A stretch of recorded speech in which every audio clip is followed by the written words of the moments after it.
Ahora tenemos el orgullo de presentar a Sara Carter. Ella es reportera de investigación de temas como la seguridad nacional e inmigración, colabora para Fox News y para saracarter.com. Y hoy es entrevistada por Matt Schlapp, presidente de CPAC Estados Unidos y de la Unión Conservadora Americana, firme defensor de ideas y políticas que sostienen la libertad individual y las causas que refuerzan los valores tradicionales y la limitación del gobierno. Que vivas tú. Gracias a todos ustedes por tener a nosotros aquí. Yo soy Sara Carter, yo trabajo con el Fox News como contributor. Mi español no es perfecto, yo voy a hacer la entrevista en inglés, pero yo quería decir gracias a CPAC México, gracias a Eduardo Verástegui, gracias René por todo que tú has hecho para contribuir al futuro de Freedom para todos nosotros, en Estados Unidos y a México y todos los países donde nosotros estamos. Gracias. Tu español es bueno. Come on.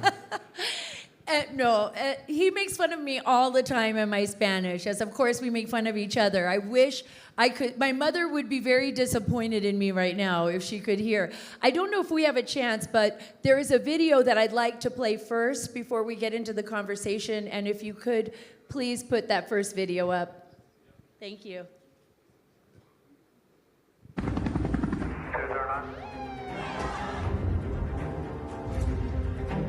There's a crisis happening at our southern border, and the story you're being told is a lie. The overwhelming majority are being sent back. Chinese-backed cartels, drug trafficking, humanitarian crisis, slavery, sex trafficking, murder, terrorism. Future generations of Americans will be thankful for our efforts to regain control of our borders. Welcome to the Dark Wars, where we'll tell you the truth about our border crisis and how it's damaging our national security and ravaging your neighborhood. We can be a nation of laws and a nation of immigrants. What that requires is better border security. Because now the border is nowhere near the border. Every state is a border state. Every town is a border town. And yes, that includes yours. Follow us at darkwarspod.com or wherever you get your favorite podcasts. Yes. There is a reason why I brought that up. And mainly it's because in the United States, as in Mexico, as in countries all across the globe now, we have seen what I have shared with Matt Schlapp, which I think is perfectly stated. Matt Taibbi, Michael Schellenberger, other investigative journalists have called the censorship industrial complex. That means governments controlling our free speech, our ability to report the truth, and basically hiding that truth from not just the American people, but from the world. And in this day and age, I think, Matt, now that we live in where we have social media and the capability to reach millions of people, thankfully through social media companies like X and others, and through podcasts, we've had to take that step. And for many journalists and for many investigative journalists and for many people that are pundits, that's a huge risk in this day and age. Yeah, for sure. So, you know, when you're reporting on things that are in disfavor, like the result of the policy in the border, what happens to you as a professional? I mean, we're faced with, us being ostracized. If we don't stay with the narrative that our governments have in place or that the major mainstream media outlets have in place, then as a journalist or even as a pundit or, an investigator, you become ostracized. And that has been very evident in the United States. And it's the reason why I think CPAC has become so formidable and so important. Because the one thing, when we talk about freedom, right? Si nosotros estamos hablando de freedom, si estamos hablando de our rights to be able to speak freely and question our government. We should be able to do that without fear of reprisal from governments. We should be able to do that without fear of reprisal from the people that we work for. We should be able to do that without fear so that our children can have a better future. But unfortunately, what we've seen in the United States and what we've seen across the globe, even in Mexico, in other places, we talked about that when we were in Hungary. It was something that was very important. We've seen across the globe a growing governance of censorship that has worked to push disinformation to the people at the expense of our freedoms. And that really is frightening to me. Let me tell you something else that's frightening. I don't think I'm going to be able to get out of this chair. It's so small. It's so on the floor here. I hope you all can see me. We should bring some pillows out here, but Sarah and I are afraid we won't be able to get out. We're going to need some help. So you're a courageous person, and you're fearless in what you write. But have you ever not written something because you knew it was true, but you knew the consequences of writing it would maybe harm your career or create just a lot of chaos? Do you ever edit yourself before you even start writing? Yes, I do. Because that's what they say. The worst thing about cancel culture is we all kind of train ourselves to just not go there. To cancel ourselves out. Right. And that can easily happen. Yes, there are many times where, I've crossed a lot of lines, and I just want to make sure, can everybody understand? Are there translators that are translating this, and you can understand what we're saying, right? On the screens. Okay, on the screens. So yes, there are times, and I think that happens to so many of us, where we become paralyzed to tell the truth because we're terrified that we're going to lose our jobs. How could I feed my children? We are terrified that maybe the government will send someone to our house, and maybe the IRS will show up one day in the United States, looking through our taxes. And that's happened to many journalists. I mean, that actually happened to Matt Taibbi, who testified before Congress, and he was the one that coined, along with Michael Schellenberger, the censorship industrial complex, meaning that, we start to censor ourselves. And we saw that in the United States. We saw it with woke culture. We saw it with the fact that when somebody brought up a conservative idea, if it went against the liberal agenda or a liberal narrative, that they were either ostracized or taken off of Twitter, that they were removed, their voices were silenced. For me personally, it's not so much that. I have chosen not to write stories that I knew were true because I didn't have enough sources to back the story up. So there were times let me give you an example.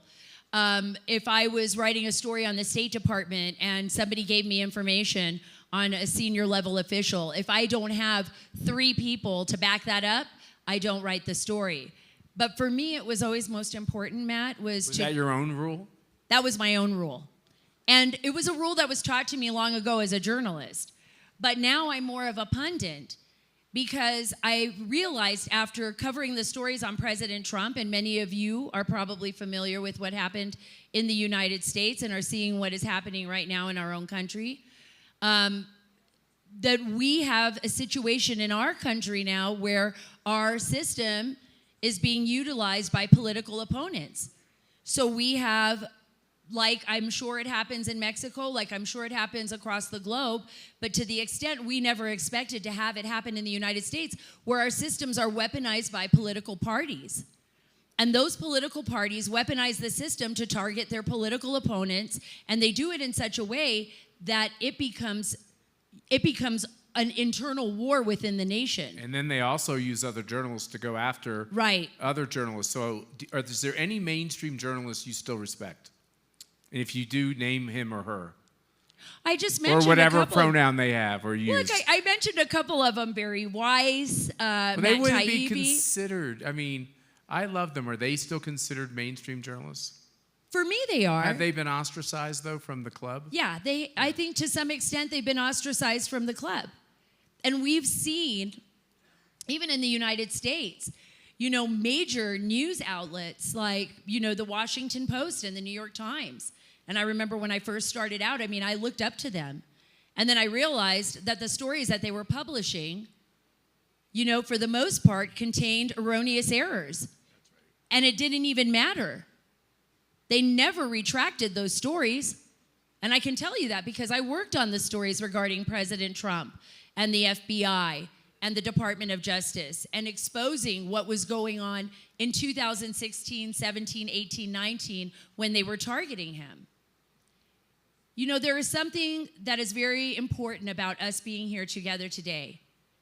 And the reason I brought up that first video with those children, and I want to get back to that just really quickly, and with the border, is that we all have the same problems. We are all facing the same challenges, whether it's the southern border, whether it's our fight for freedom, whether it's our fear of standing up to government officials that may have or appear to have a lot more power than we have. But we can only make a difference if we actually work together and find proper solutions for it. We will never resolve this crisis. We will never be able to get our freedoms back if we acquiesce, if we hand over our power to government officials that are only lining their own pockets and only protecting their own power base. And as long as we ignore that, as long as we don't work together, we won't be able to resolve those problems between our nations. Whether it's a border crisis, whether it's bringing more economic prosperity to the Western Hemisphere, whether it's freedom, whether it is looking out for one another as we watch our adversaries targeting our nations, because we are neighbors and we should be allied together against these terrible, nefarious groups. Whether it's another nation trying to take advantage of us, or whether it's drug cartels or human trafficking organizations, that should matter to all of us. Yeah, we should be willing to work together to fight it. So if we wanted to shut down the cartels, maybe you can't do it quickly, maybe you can. I remember when President Trump said he wanted to eliminate ISIS in, what was it, like a week or 48 hours? He had some crazy timeline, and then they basically did it because there was resolve to do it. Maybe the question of the cartels are more complicated, but you've reported on this for so long. Is it an impossible problem to solve? Look, I don't think it's an impossible problem to solve. I think it's one, though, that we allowed to exacerbate and get out of control. The United States is just as responsible for what is happening in our own country as well as what is happening here if we're talking about the cartels and human trafficking. We had I wanted to put it under the Biden administration, over 500,000 unaccompanied minors coming into the United States just during the Biden administration.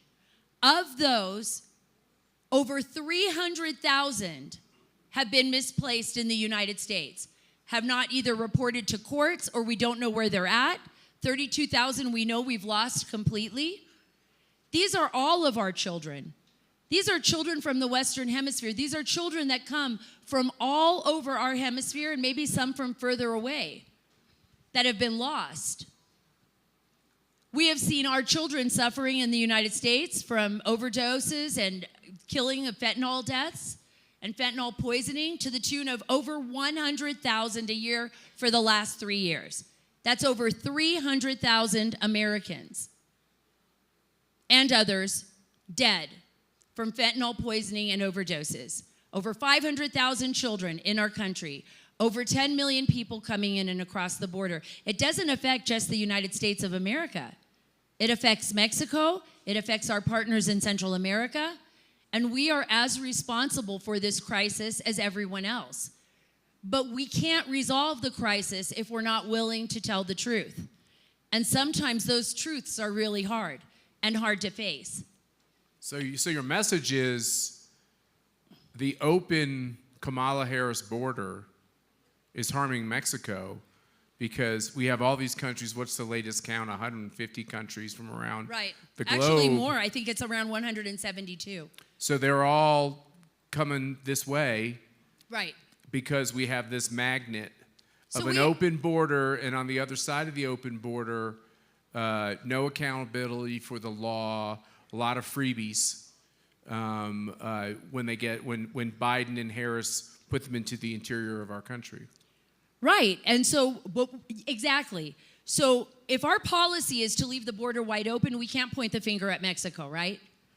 If our policy is to leave it wide open, we can't point the finger at Honduras, at Nicaragua, at Brazil, at Venezuela, because it is our policy that's making that possible.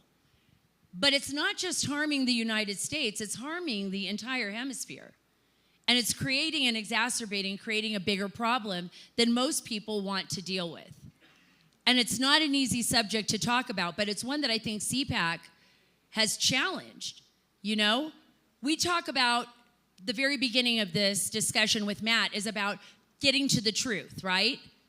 Getting to the truth, telling the truth, being able to state that truth. We've been shut down so many times that now even our Department of Homeland Security doesn't want the truth to come out.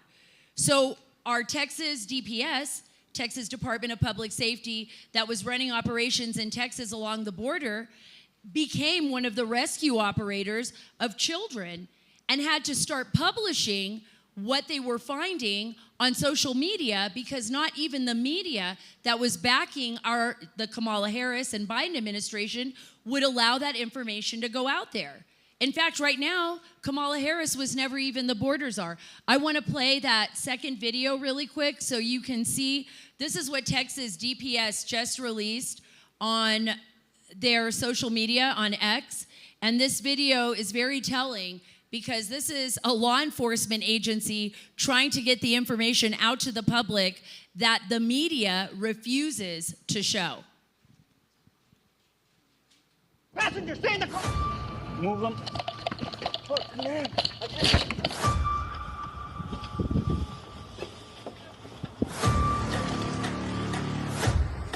¿Para dónde vas? San Antonio. Get out of the car!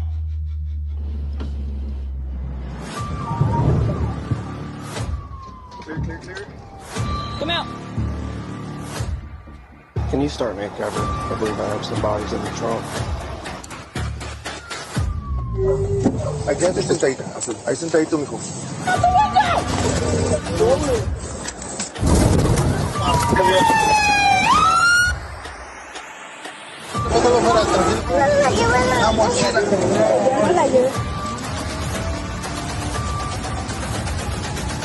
Is there somebody hiding back there? No, man, little kids. All right.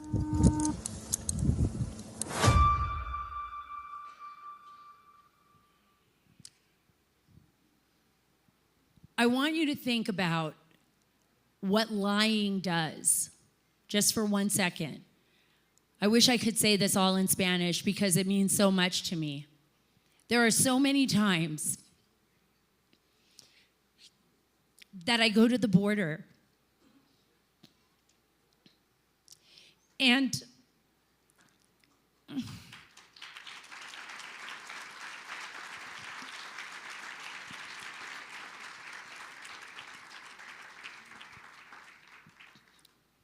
I know this is hard because we don't want to see this.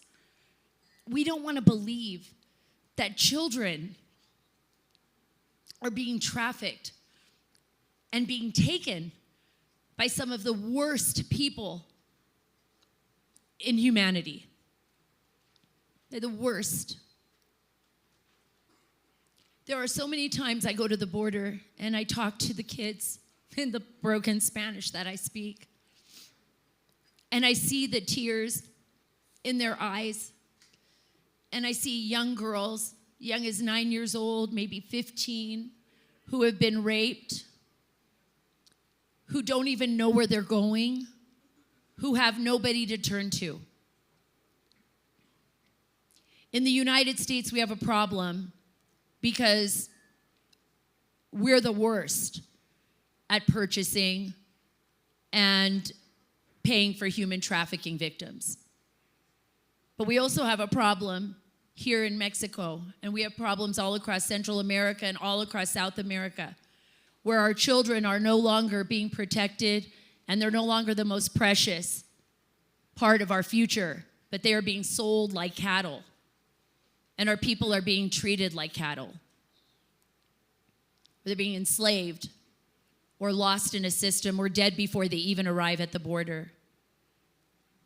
The reason I started off this conversation with the censorship, quote unquote, industrial complex, and I can apply it to almost anything that's happening in the United States.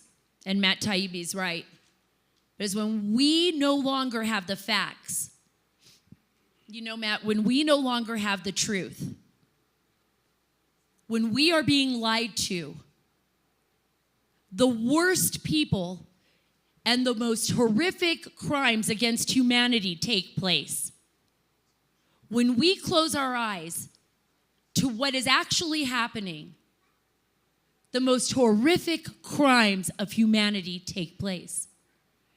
That's why it is important for us as nations and as people who believe in freedom, who supposedly, quote unquote, espouse freedom, need to be the leaders in setting our people free from the bondage of this type of crime against humanity. It is our duty to do so.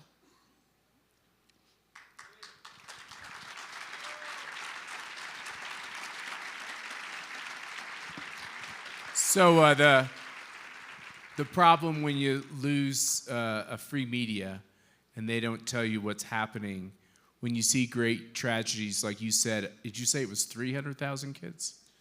In the United States, over the last 4 years, it's been over 500,000 children that have been unaccompanied minors. Those are unaccompanied. 300,000 are unaccounted over for. 300,000 that we have lost track of, according to the Inspector General. The Inspector General, this is not a conservative group. This is an Inspector General investigation in the United States under Immigration and Customs Enforcement, yes. So when you lose truth and you have the victims of crimes, you're just going to have more victims because none of their stories are being told, except by people like you, who the big media companies and the social media companies do everything they can to make it so hard for you to get that message out. It's true, and it's up to every one of us. Look, you know, we think that we're going to leave it up to the governments to solve our problems, right? Oh, we're going to vote so-and-so into office and everything's going to be better. Or we're going to put this person in office and everything will be great. That's a lie, too. Things only get better when you, as individuals, take it upon yourself to make a difference. When you're no longer afraid to speak up and speak out. When you're no longer afraid to point out when something really has been bad, when something is wrong. When you're no longer afraid. And I used to think, oh no, everybody does that. I used to think, you know, of course someone would stand up to a child being raped or a person putting a child in a slaughterhouse to work on a chicken farm. Of course, as adults, we would do that. But the sad reality that I've discovered is that most people, frankly, don't want to talk about it, it's too much for them, or they don't care. But it never ends there, you know? And I'll end it with this, and then Matt, you can ask me whatever final questions you want. I remember I was working as a journalist at my very first job at the Daily Bulletin in California. And I was covering all these stories with gang members in our community, in a community that I grew up in. I didn't grow up with money. And I grew up in a neighborhood that was overrun by gangs. And I told my editor, you know what, I want to do a story on the kids in our community. And I remember somebody telling me in one of the wealthier communities up above, yeah, but that really isn't our problem. That's not our problem. We're not responsible for that. That doesn't affect me. It probably wasn't even a few weeks later, there was a shooting, and a young man from the community up in Rancho Cucamonga was killed. He was from the wealthier community, quote unquote. And later that summer, a police officer was executed in the front of the courthouse. A police officer who went in to just testify for a traffic ticket. Had 2 kids, had a wife. He was an amazing guy. Everyone loved him. Who executed him? A 14-and-a-half-year-old kid they called Yogi, who walked up to the courthouse and shot him dead because he was afraid the cops were going to take his dad and put him back in jail. And he went crazy. I did those stories as a warning that nobody is immune to what is happening. You might not ever see the border the way I've seen it. You might never travel to the places I've traveled and seen it the way I've seen it. But it is here. And it is in America. And it isn't going away. And sometimes those horrors cross paths. And if there's anything I can leave you with is this. I believe in our relationship. I believe in Mexico. I believe in the Western Hemisphere. We should be the envy of the world. We should have more industry here than anything else. We should be working together to save our children. We should be united in those same common goals that bring us all here today to fight for freedom. We can't do that unless each and every one of you believes that too. Don't leave it up to our governments to do it. Make them do it. Be the voice that pushes them to be the best. Because if you don't, they won't. And they will not care. I promise you that. Well said, Sarah. God bless you. God bless your work.